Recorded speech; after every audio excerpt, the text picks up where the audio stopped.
চলো আজকের ভিডিওতে সংবিধানের খুবই গুরুত্বপূর্ণ কিছু তথ্য জেনে নেই। এখান থেকে পাবলিক পরীক্ষায় প্রচুর পরিমাণে প্রশ্ন আসে। সংবিধানের প্রস্তাবনা, ভাগ, অনুচ্ছেদ, তফসিল এখান থেকে কিন্তু প্রত্যেক বছরই প্রশ্ন আসতে দেখা যায়। চলো আজকের ভিডিওতে একদম কভার করে ফেলি এই বিষয়গুলা।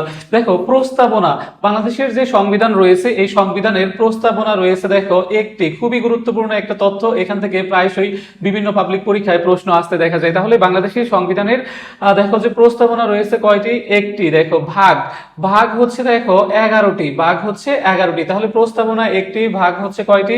11টি। অনুচ্ছেদ, এখন দেখো অনেকেই হচ্ছে ভুল করে ধারা বলে, আসলে সংবিধানের ধারা হয় না, সংবিধানের হচ্ছে আর্টিকেলস, অনুচ্ছেদ।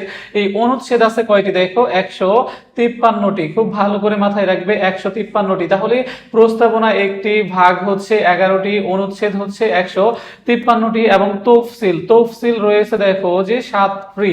তাহলে এই বিষয়গুলো তোমার অবশ্যই জানতে হবে। তুমি যদি অ্যাডমিশন সিকার হয়ে থাকো অথবা জব সিকার হয়ে থাকো, সংবিধানের এই তথ্যগুলো তোমাকে অবশ্যই জানতে হবে।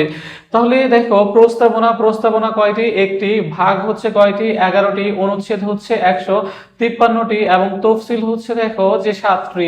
আশা করি এই ভিডিওটি দেখার পর এই যে তথ্যগুলা, এই তথ্যগুলো সম্পর্কে আর তোমার কোনো প্রবলেম থাকবে না। আর প্রত্যেক বছরই পাবলিক পরীক্ষায় এখান থেকে প্রশ্ন আসতে দেখা যায়।